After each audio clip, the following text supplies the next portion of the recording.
L'oie bernache du Canada, de la famille des Anatidés, est la plus grande des bernaches, également appelée oie noire. Au Canada, elle est couramment appelée outarde, terme réservé en Europe aux Otididae.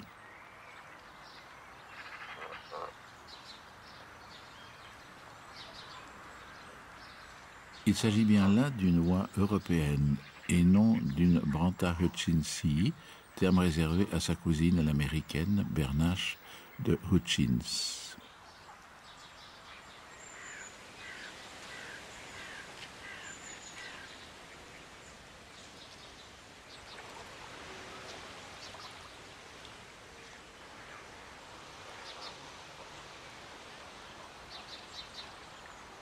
Comme tout écosystème, européen ou non, celui de l'oie bernache est un ensemble formé par une communauté d'êtres vivants. On y trouve des tortues, des poules d'eau,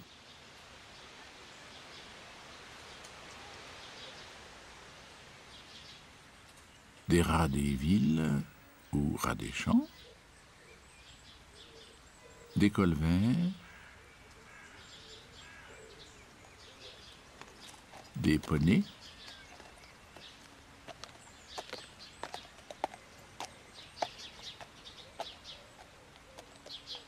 des chiens. Les lois de la nature sont impitoyables.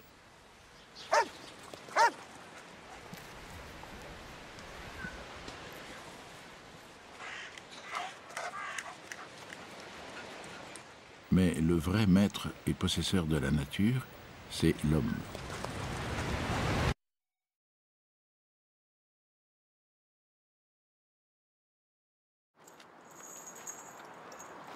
Il enchaîne, il attache, il harnache, il muselle, il monnaie.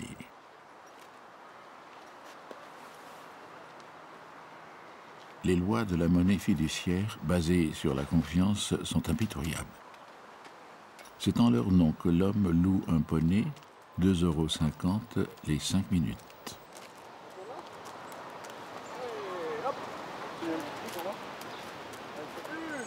L'homme est un individu d'espèce humaine. Les taxonomistes noteront qu'il peut aussi bien être une femme ou un enfant. Profil de tête longiligne, oreille bilatérale, front légèrement convexe. À la belle saison, on l'observe facilement sur ces berges aux frais matins dominicaux. En 5 minutes, pour 2,50 € ou non, l'homme y parcourt une certaine distance. À pied, à moteur, à roue, sans moteur.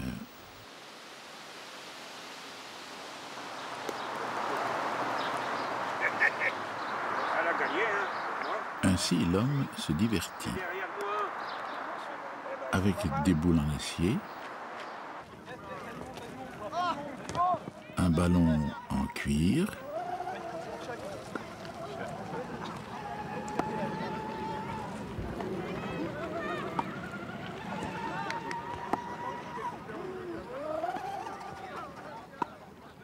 une balle en laisse.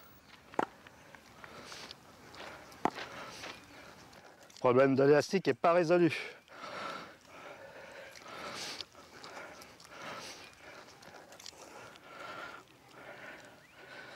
Un jour, les balles seront guidées par laser, mais c'est pas encore demain.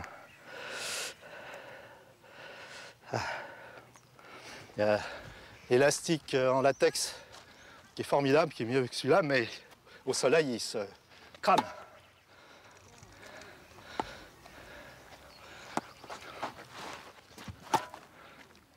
Quand il y a du vent, ça va avec des hauteurs vertigineuses. La balle est entraînée, c'est formidable. J'ai même tapé sur une mouette un jour. Ouais.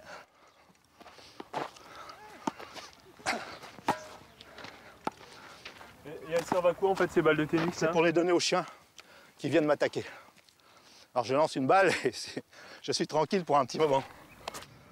Ah, il y en a un qui m'arrive, j'arrive en voiture ici, il reconnaît la voiture. Et il me fonce dessus pour chercher une balle, pour que je lui donne une balle. C'est incroyable.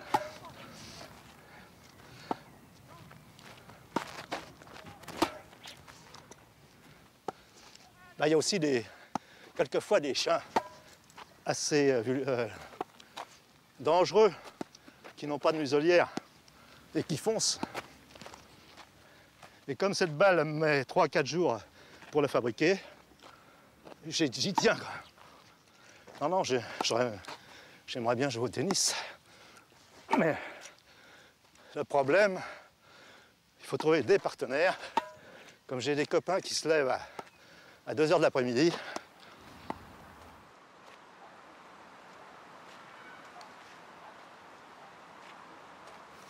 Je m'entraînais au jogging pour le marathon de Paris.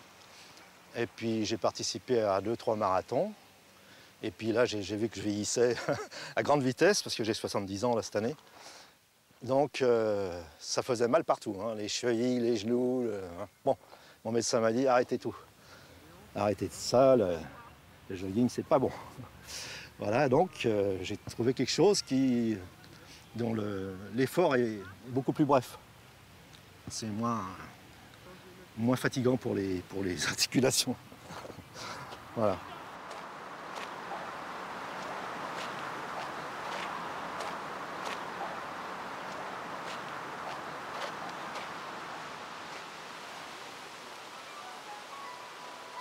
Lorsqu'il ne se déplace plus, l'homme s'immobilise.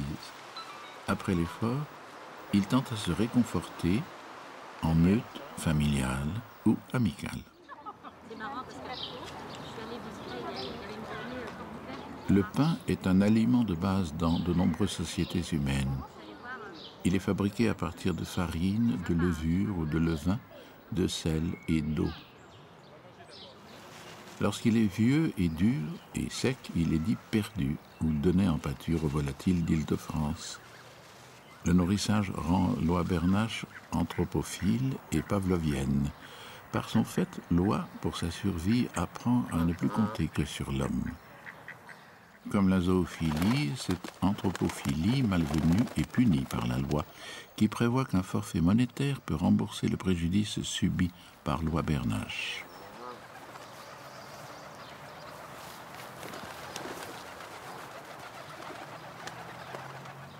Un caillou du gaulois Calijavo est une petite pierre que les oies bernaches n'ingurgitent qu'au péril de leur vie. La vie est un concept complexe, dont tout un chacun, femme, homme, bernache, croit détenir la juste définition et dont il est difficile de se débarrasser dans une voix off.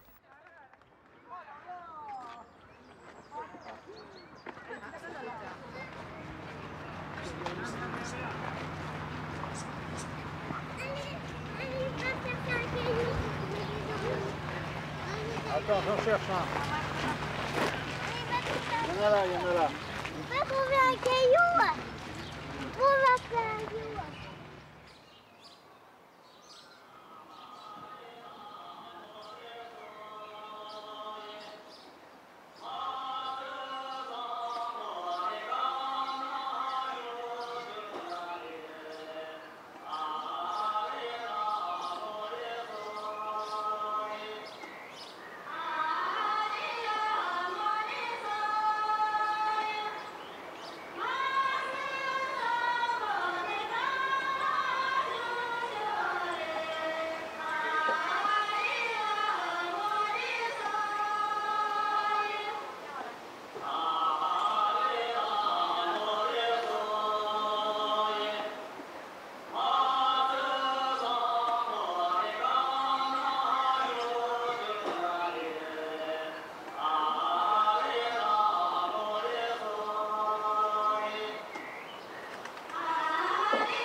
Vie vient du latin via, qui signifie aussi la voie, le chemin.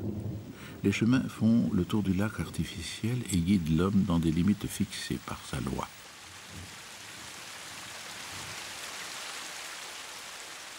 Où sommes-nous? Où pouvons-nous aller? Ici? Là? Pas là. Là peut-être. Où sommes-nous?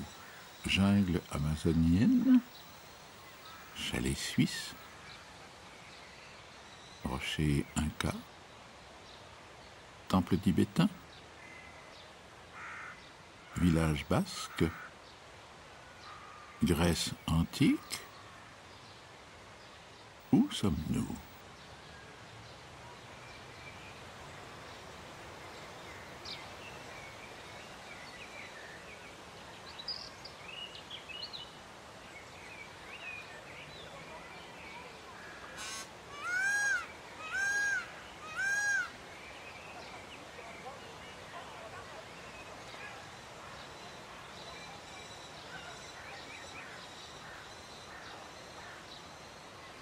Mais où sommes-nous?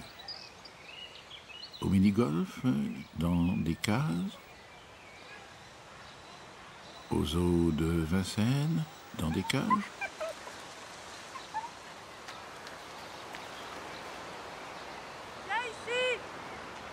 Non, le zoo de Vincennes est plus loin, trop loin même pour que son rocher Mirador soit réfléchi dans l'eau.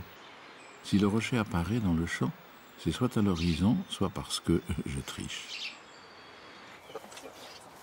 Je peux en effet très bien, à l'aide d'un miroir, déplacer l'horizon.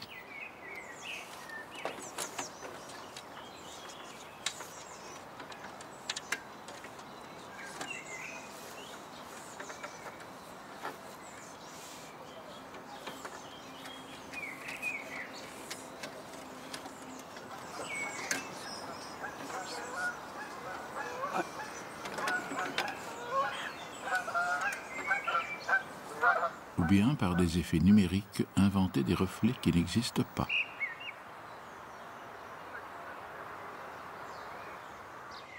Ou même bouleverser les lois du monde.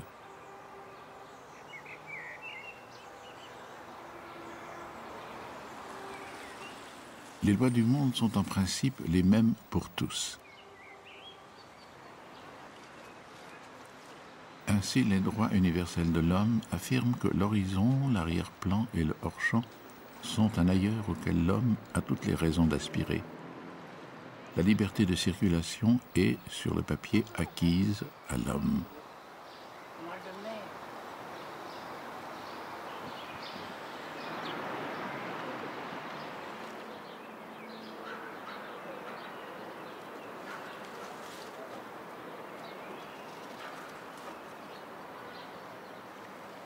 L'horizon est un vieux rêve dont seuls les oiseaux s'emparent réellement. Cet oiseau réfléchi dans le miroir ne réfléchit pas. Bête, il réagit mécaniquement à des stimuli divers, chimiques ou sensoriels.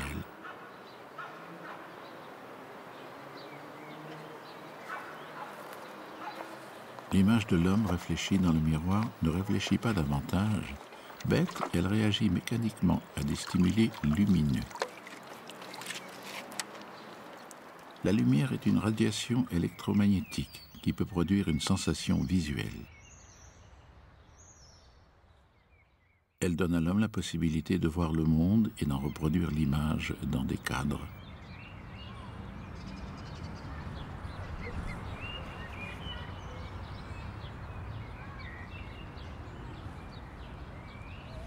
Le monde se constitue par conséquent de formes qu'il réfléchit devant nous, tout autant que des formes réfléchies dont nous le peuplons. Sans lumière, le monde existe-t-il vraiment? Lumière.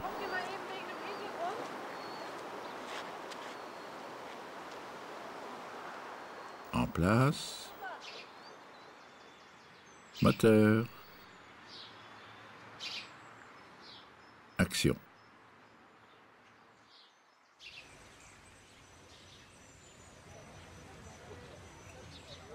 Déplorant que la nature ne lui ait pas donné d'ailes, l'homme a parfois recours à la technologie pour rejoindre l'horizon.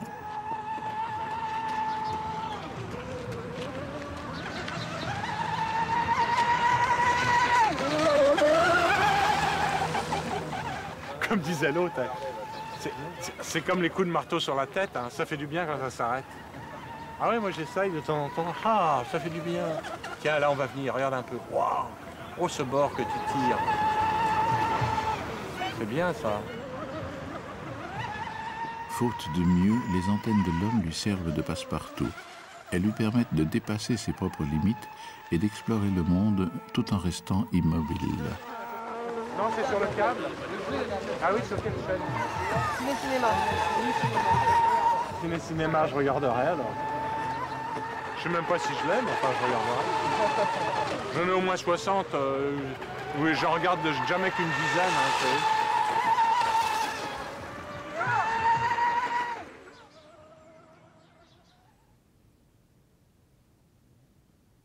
Un passe-partout peut aussi désigner un outil utilisé en encadrement pour laisser un espace entre le sujet à encadrer et le cadre.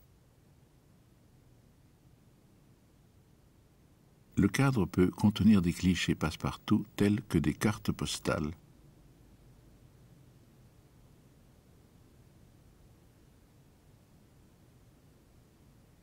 Les cartes postales permettent aux meutes humaines amicales ou familiales de se transmettre des bouts de monde qui peuvent être au bout du monde. La liberté de circulation des images renforce les rêves d'horizon de l'homme.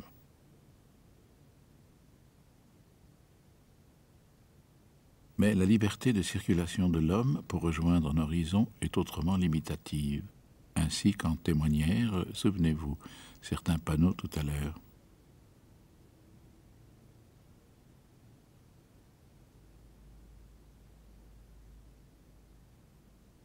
Les panneaux servent à distinguer les espaces. Certains espaces ont droit de cité, d'autres demeurent hors champ.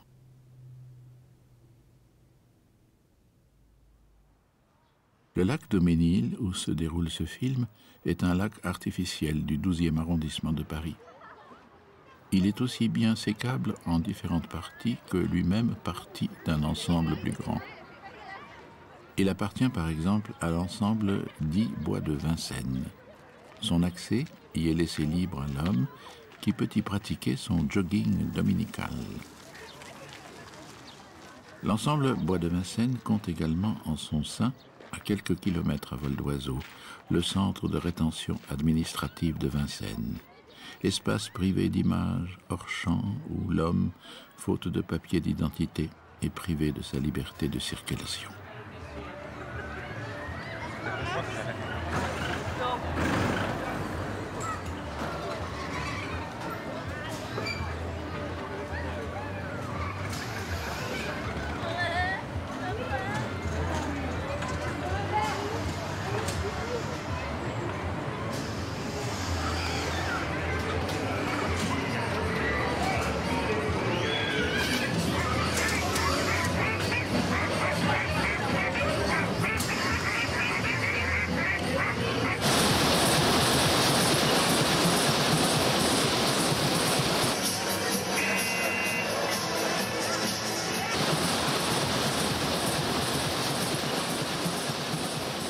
Un tour de terre, un tour de lac, un tour de piste, un tour de manège, un tournage.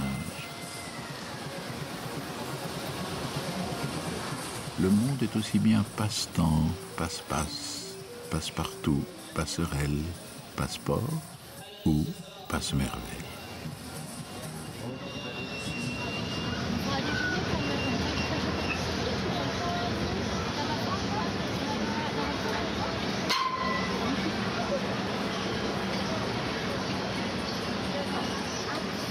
D'ici, je me reflète sans doute dans l'eau du lac Daumesnil.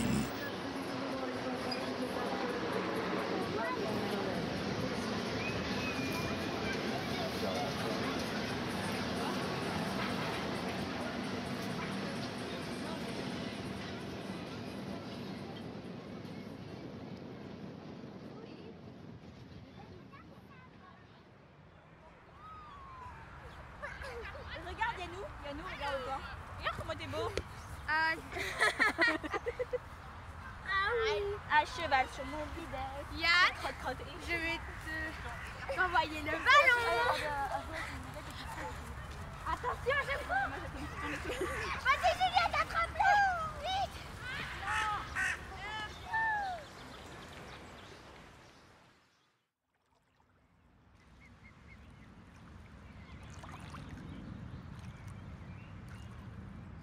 L'eau, comme le pain, est indispensable à la survie de l'homme. Du latin aqua, elle est un des 4 éléments constitutifs de l'univers, selon Aristote, ou l'un des 5 éléments du cosmos, selon la pensée néopaganiste Vika, qui adjoint à l'eau, à l'air et à la terre et au feu l'esprit. L'esprit, du latin spiritus, le souffle, est une substance incorporelle et immatérielle. L'homme toujours redoute de le perdre.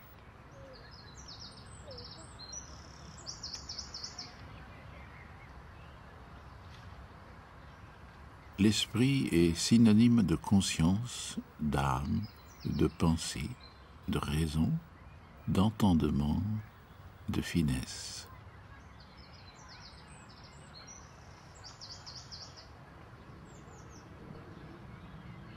L'esprit est le moi.